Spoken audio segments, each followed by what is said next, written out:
E aí, vamos falar de um livro que todo mundo teria vergonha de pegar em público e ler na frente das pessoas? É esse título aqui, né? Estraga meio que as coisas pra gente, mas tudo bem. Vamos a ele hoje.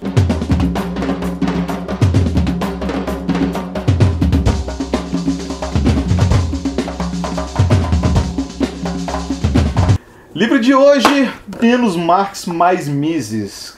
O Liberalismo e a Nova Direita no Brasil, Camila Rocha. Quando esse livro foi anunciado,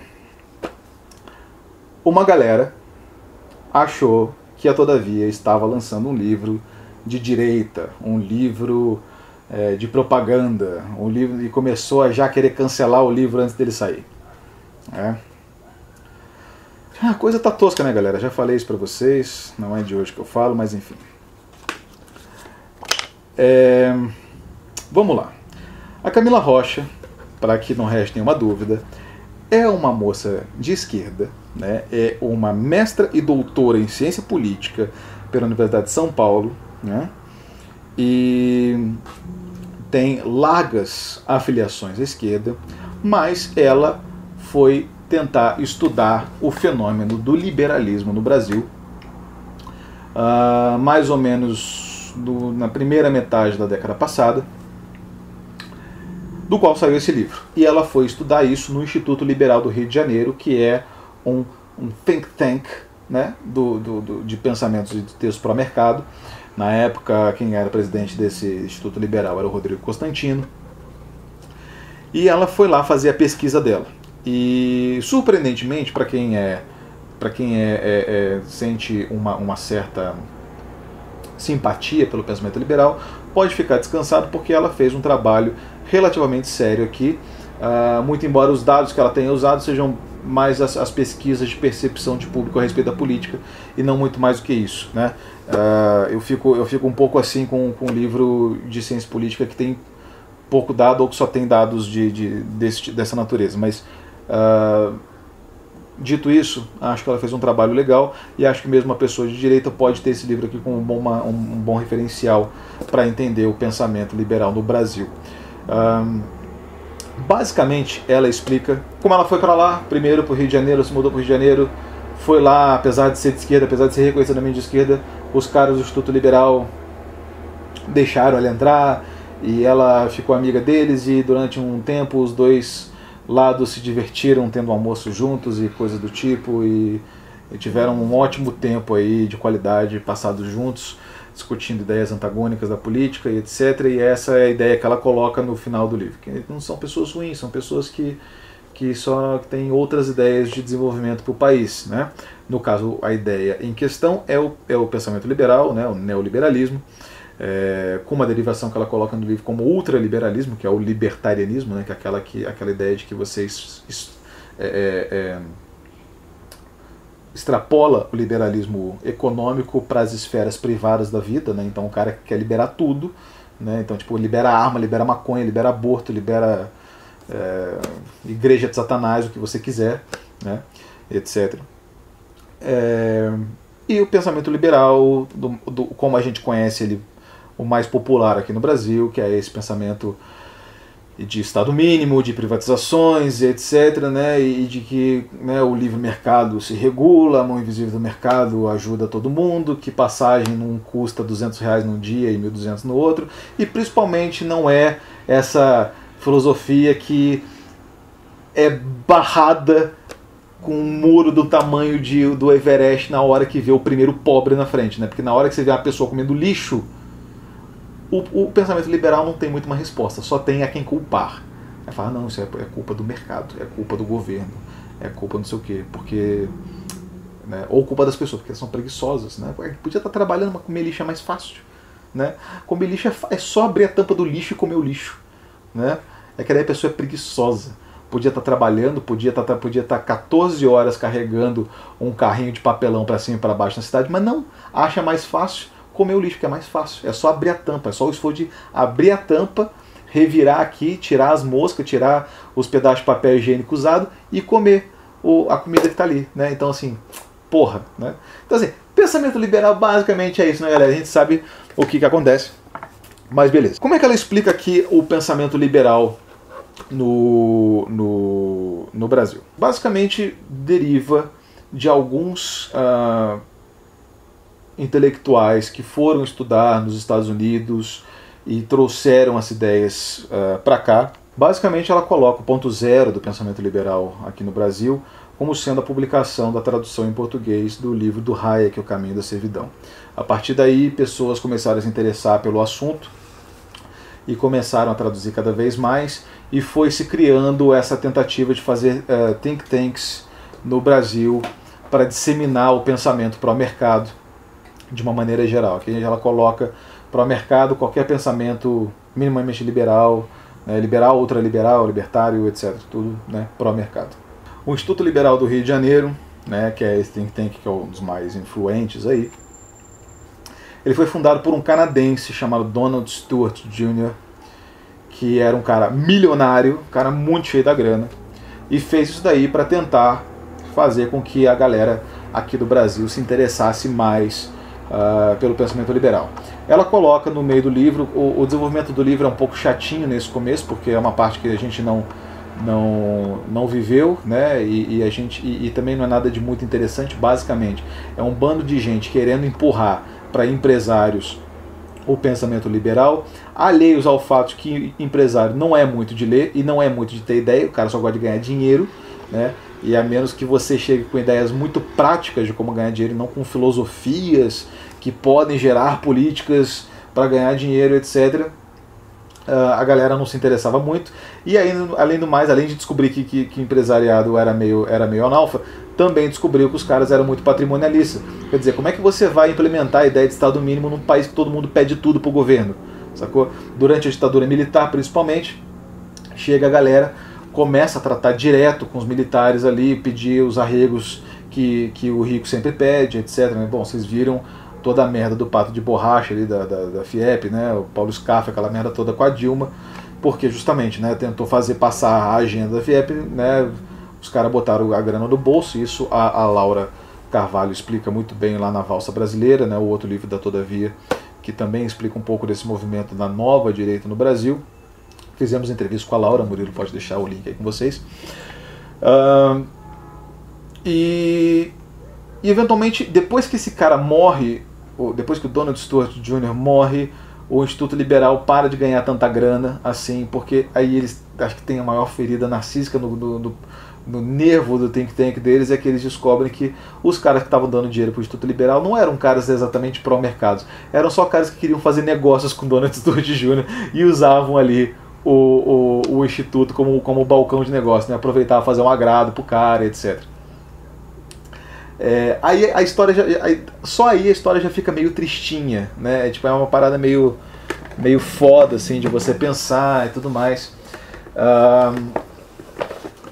Ela conta em seguida como a direita, no processo de redemocratização, tinha muita vergonha de falar que era direita, porque a direita ainda estava muito associada com os militares. E isso pegava mal, porque era a época da redemocratização e ninguém queria ser associado aos militares. Então demorou um pouco para essa vergonha passar, né? Até o Bolsonaro ficar lá falando do Ustra, aquela coisa toda. Mais uma vez que isso passou, veio essa nova direita, que ela coloca como a principal traço distintivo para a velha direita justamente a vontade de romper com o Pacto de 88, ou seja, romper com os moldes da nossa Constituição para fazer um Estado um pouco mais enfraquecido, um pouco mais para o mercado, com menos direitos trabalhistas, aquela coisa toda. Mas quase assim, chegando no final do livro, o último sexto do livro, ela começa a falar das partes que a gente acompanhou mais recentemente, né? As jornadas de junho de 2013, os movimentos encabeçados pelo MBL, pelo Ricardo Salles, que encampou, que ele fez, o Ricardo Salles, para quem não sabe, fez um proto-MBL na época, né? Que não deu muito certo, enfim. O movimento Cansei, né? do Dória e tudo mais. E, posteriormente, o impeachment da Dilma, a ascensão da direita no legislativo, né? A bancada enorme, e a eleição do Bolsonaro, né? E expõe algumas contradições que existem dentro dessa turma, né? E aí, isso é muito legal, assim, porque a gente fica achando que a esquerda está perdendo o espaço porque a gente briga muito. Porque a gente é muito beligerante. E aí quando a gente acha que a gente está indo pela corrente para frente, aí chega alguém e chama o Lula de machista, daí tipo, pá, alguém chama o Boulos de machista, daí Boulos perde, as intenções de voto caem de 2% para 1,7% e fudeu pro Boulos agora, porque ele tava bom pra caralho. Esse tipo de coisa assim. Mas esses caras também brigam muito, porque veja, a eleição do Bolsonaro implicou em unir uma galera que é muito Jesus freak com uma galera que é muito pró-aborto, pró-maconha, pró-arma de fogo, pró-tudo. E esses caras tiveram que conversar para poder eleger uma galera. Isso também é bonito, isso é uma lição que fica pra gente da esquerda. Vamos conversar com um amiguinho para poder tirar as pessoas que a gente não gosta do poder. Não é uma coisa ótima de se fazer, né? E com isso eu não estou falando para ninguém votar no Ciro Gomes, tá? Só para deixar claro.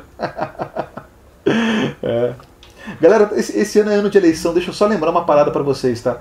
Ciro Gomes não é de esquerda, tá? Ciro Gomes não é de esquerda. O Ciro Gomes é um cara de direita, é um cara que é pró-precarização dos direitos trabalhistas e etc, etc. Então assim, só para deixar claro, pra vocês falarem assim, não, porque o Ciro Gomes dá menos medo nas pessoas, então vamos votar nele, porque se a gente falar que a gente vai votar no Lula, não vai pegar bem, a gente vai perder a eleição, não sei o quê. Assim, não é bem assim que o jogo funciona. E mostrar, enfim, como esses diferentes graus de liberalismo, essas diferentes correntes de pensamento se uniram para poder tirar o PT do poder, colocar o Bolsonaro no lugar, e depois da eleição do Bolsonaro, como essa galera voltou a brigar de novo, porque é meio foda, né? Porque, por um lado, o Bolsonaro é aquele cara que é liberal na economia e conservador nos costumes, por outro lado, ele também não é muito liberal na economia, porque ele não fez muitas coisas na agenda liberal que ele prometeu que ia fazer na campanha dele. E em muita parte ele é um cara, ele não é, né? Mas ele fala que ele é, o cara vai lá, faz comício com Silas Malafaia, com Edir Macedo, com aquela porra toda, entendeu? Então assim, é uma coisa que assim, se você for um liberal raiz, se você for um liberal libertário, né, Ayn Rand, etc., você vai meio que dar uma regurgitadinha com isso. Bom, Camila termina o livro dela falando disso, então, né, que ela agradece muito os amigos de direita dela que forneceram material para ela pesquisar e etc, que ela se divertiu um monte, que espera ter feito um trabalho à altura e que não sei o que, e que promete e que espera ter esclarecido um pouco do que foi a direita pra gente. Meio que esclareceu pra mim um pouco do que é a direita, porque eu achava que a direita era meio triste, mas eu não sabia que era tão triste assim. Mas é meio foda, assim, eu fiquei imaginando ela ali naquele Instituto Liberal, aquele bando de papel, umas pessoas meio tristinhas, uma salinha comercial ali e tal, né? Aquela coisa... É um sindicato sem sindicalista, né? Um negócio meio tristonho, assim, meio borracha fraca. Mas tudo bem. Achei que o livro, então, em certa medida, foi muito bem sucedido. O livro não é tão interessante, mas eu acho que isso é menos mérito da autora do que do objeto que ela resolveu escolher. Assim, acho que a Camila tem muito pouca culpa do fato da direita não ter uma história tão maneira no Brasil. É basicamente isso, é um bando de gente tentando traduzir livros, indo estudar, voltando com ideias, tentando convencer ricos, não conseguindo, e meio que fazendo think tanks e fazendo aquilo que ela chama de política de choque, né? Ela reforça muito isso, né? A política de choque, a importância da política de choque, né? Que é essa coisa de você insultar, chamar o de idiota, etc, etc. Tem uma breve passagem que ela trata da ascensão das publicações de direita nas editoras do Brasil, mais especificamente na Record, sob a batuta do Andreasa, e outras editoras que até então publicavam livros aqui e ali, né, tipo a Realizações, que é uma editora que foi criada para publicar livros de direita, etc. E como a Record começou a fazer esses livros do Scruton e do Olavo de Carvalho. Fala bastante do Olavo de Carvalho e da força que ele teve durante as comunidades do Orkut, porque isso parece que foi muito que o trabalho de base da direita veio muito daí, de comunidade do Orkut, etc.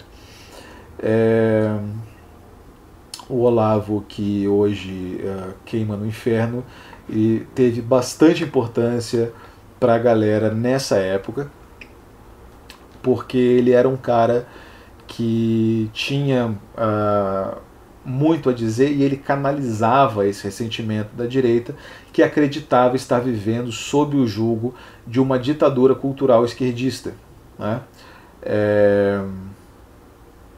O que é algo que agora a gente tem que se perguntar se, tudo bem, então era uma ditadura esquerdista de cultural, será que ainda é? Será que a gente já não está vivendo o califado crente que prometeram pra gente quando a Dilma foi empichada? Talvez sim, talvez não, né? Mas ao mesmo tempo ela mostra também como o Olavo não teve muita penetração no começo da carreira dele, porque ele xingava muito, ele era muito adepto dessa política de choque, né? Política de choque é aquela coisa que você faz primeiro para chocar, para chamar a atenção, né? Tipo, lembra o Fêmea, né? As mulheres botando o peito de fora na rua e tal, né? Razão pela qual até hoje as pessoas falam assim, eu não sou feminista. Por que você não é feminista? Não, porque eu não gosto desse negócio de ficar tirando, botando os peitos para fora na rua aí. Eu não acho que isso aí é certo, não. Assim, não é bem isso que é ser feminista, mas eu não posso falar, porque senão é mansplaining, né? Então eu falo assim, entendi. E deixo o assunto morrer. Isso aconteceu comigo sábado passado, né? Uma menina falou pra mim que ela não é feminista por causa disso, e eu não quis ser delicado, então eu falei, ok. E o Mengão? Enfim, ela tava de calças, tá, gente? E ela teve namorados que não foram escolhidos pelos pais. Então, assim, ela não sabe, mas ela é meio feminista. Assim, deixar por baixo essa informação pra ela. E acima de tudo, assim, como essa galera conseguiu cada vez mais espaço por meio de uma série de estratégias muito bem concebidas e trabalhadas por esses think tanks, né? Eu acho que muitas das coisas, muitas das estratégias da direita, da ascensão da direita, dessa nova direita no poder, foi utilizada a partir de ideias da esquerda, e eu acho que eles deram outras ideias novas que eu acho que a pessoa da esquerda podia pegar e usar muito bem mesmo assim também. Por exemplo, essa articulação de pensamento, né? Isso se a esquerda quiser continuar discutindo alguma coisa, ou se só prefere ficar xingando os outros no Twitter, né? Vamos descobrir isso nos próximos capítulos desse ano ainda. Basicamente é isso esse livro, galera. Se vocês já leram, deixem seu comentário sobre ele. Eu achei um livro ok, não achei um livro muito bom, mas também não achei um livro ruim, nem inútil, nem nada do tipo, né? Acho que eu só estava esperando que fosse uma história mais maneira, e não é, porque Liberal é meio tristonho mesmo, é um ser humano de MDF, tá bom? Se inscreva no canal, deixa o seu joia, comente o que você quiser aí, um abraço.